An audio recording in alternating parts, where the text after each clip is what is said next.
Hey, welcome to EPN. My name is Victor Lucas. I just ran right in to bring you the latest in everything cool like we do every single day, thanks in a large part to our pals at the VFS School of Game Design.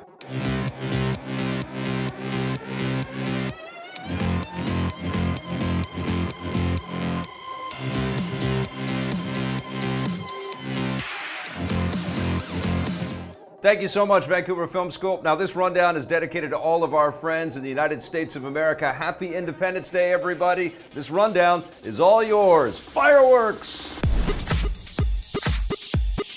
The final season of Game of Thrones might be the longest and the shortest season ever. The 8th and final season of the show will only consist of 6 episodes instead of the usual 10, but that doesn't mean it will be coming up short. Speaking at the recent Con of Thrones fan convention, the show's sound designer, Paula Fairfield, revealed that they're considering making all of the final season's episodes feature-length, which means that they'll be twice as long as normal. No final decisions have been made, so we won't know for sure until an official announcement is made by HBO. The final season isn't the only one getting longer episodes either. During the same panel, Paula Fairfield also revealed that the upcoming 7th season will be getting a feature-length finale. And there are rumors that the second to last episode will be feature-length as well. Given all the different characters, locations, and story threads in Game of Thrones, it makes sense that the creators would need more time now that the show is getting closer and closer to a conclusion. The 7th season will premiere next Sunday, with the 8th and final season expected to land in 2018. HBO has stated that they're interested in developing a spin-off series after the main one comes to an end, but don't expect to see that for a while. It's the 4th of July, and what's more American than billion-dollar airplanes that blow up things from thousands of feet up in the air? The long-in-development sequel to Top Gun will land in theaters on July 12, 2019, more than 33 years after the original was released. Producer Jerry Bruckheimer announced the release date, which means that the film is finally moving forward after years in development.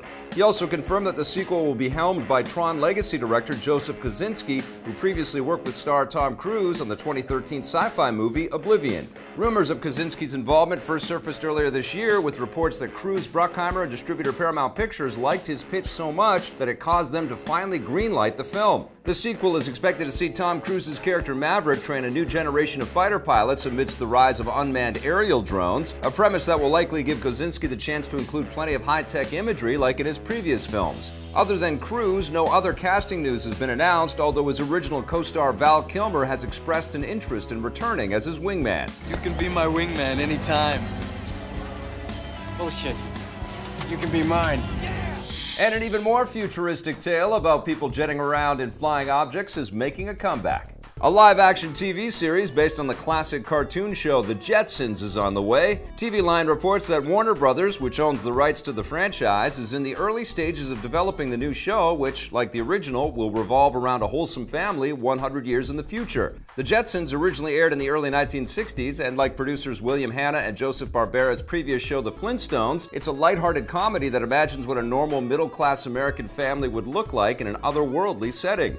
The futuristic tone is a direct result of the space race that was unfolding at the time, and the show's characters helped establish many of the nuclear family tropes that have since become commonplace in more recent animated shows like The Simpsons. There have been many adaptations of the Jetsons over the years, including recent straight-to-video animated movies, but there's never been a live-action adaptation before. There have been several attempts at Warner Brothers to make a live-action movie, but those never got off the ground, so we'll have to wait and see if the studio has better luck with the TV series. And you don't have to head to the future of the Jetsons to meet strange new aliens.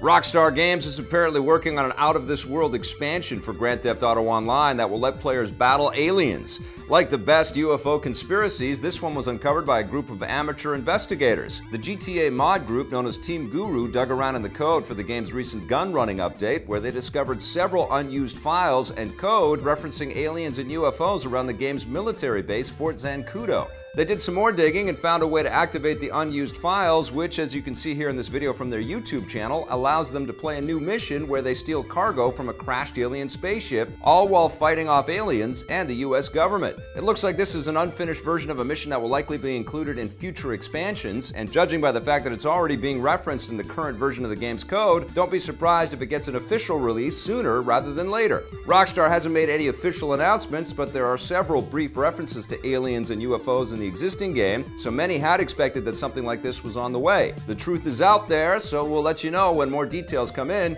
Rockstar has continued to update GTA Online with a steady stream of new content, which has helped make the game one of the best-selling titles of all time. It might be time for the Five Nights at Freddy's series to call it a night. The upcoming 6th game in the point-and-click survival horror franchise has been canceled. The project had the working title Five Nights at Freddy's 6 and would have followed last year's spin-off Five Nights at Freddy's sister location, but writing on the game's official Steam page, creator Scott Cawthorn has announced that he's pulled the plug. He says that he's come to the realization that his heart just wasn't in it and he doesn't want to work on it anymore, deciding to instead devote his time to other projects that he's more passionate about. It's no surprise that Cawthorn will be burnt out on the series. The first Five Nights at Freddy's game was released in 2014, which means he's delivered 5 different games in less than 4 years, not to mention a handful of expansions and spin-offs, which would be enough to make anyone want to move on to something new. Cawthorn hasn't said what he's working on next, although he hints that he's interested in making a VR game. He also points out that this isn't the end of the Five Nights at Freddy's franchise, because he may return at some point in the future. In the meantime, a big screen movie based on the games is currently in the works at Paranormal Activity's Blumhouse Productions, so expect that to frighten audiences in the next few years. It looks like 20th Century Fox is doubling down on the Marvel Universe. The studio has reportedly set release dates for no less than 6 new movies based on Marvel properties, and that's on top of the already announced Deadpool 2, Dark Phoenix, and New Mutants movies. The news comes from the box office analytics firm Exhibitor Relations, which claims that Fox has set release dates for 6 untitled Marvel movies set to arrive in 2019, 2020, and 2021. Deadpool 2, Dark Phoenix, and New Mutants are all slated to arrive in 2018, so if the news is true, it means Fox is planning to deliver 9 new Marvel films in the next 4 years. No official news about the unannounced films has been revealed, so it's unclear what specific Marvel properties they'll be based on, although we do know that Fox still owns the rights to X-Men and Fantastic Four. There are rumors that they're interested in rebooting the Fantastic Four franchise yet again after the disastrous reception of the 2015 film, so that could be one of these new movies. We'll just have to wait and see.